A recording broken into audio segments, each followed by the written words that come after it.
colpo clamoroso per la Reale Mutua Chieri, che sbanca il Pala Igor di Novara per 3-1, conquistando un derby sentitissimo dal suo caldo tifo, giunto numerosissimo alla Palasport novarese ed alla fine scoppiato in una festa incontenibile.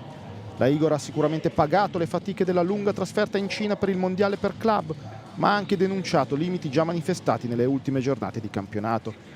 3 sconfitte consecutive in casa per una squadra con le ambizioni delle campionesse d'Europa in carica sono uno score negativo che non può non far scattare qualche segnale di allarme.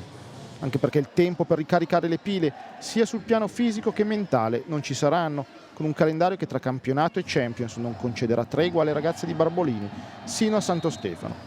L'equilibrio del primo set viene spezzato dal turno in battuta della centrale statunitense Amber Rolfsen, che sul 5 pari costruisce un break che lancia Chieri sul 5-9, con Grobelna e Perinelli protagoniste. Il gap si allarga con l'opposta belga che passa con continuità e spinge la Reale Mutua sull'8-14 e poi ancora sul 13-19.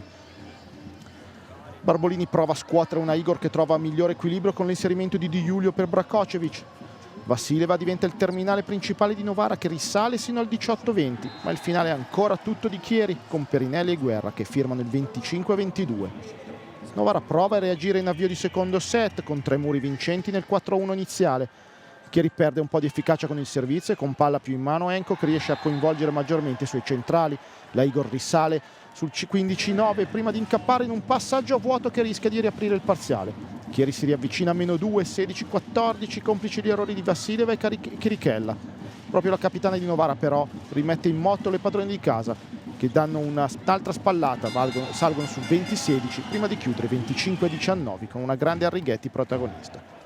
La fiammata della Igor però non basta a nascondere le difficoltà di una squadra che pare con la spia della riserva accesa.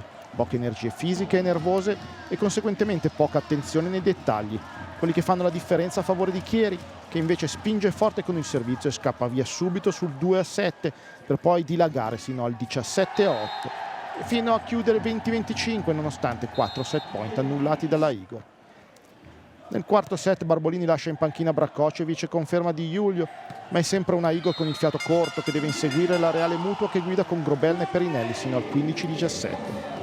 Courtney e Vassileva riagganciano le torinesi a quota 18, ma Novara non ha la forza mentale per riprendere il match ed il finale di Perinelli e di Wright vale il 3-1 per le torinesi.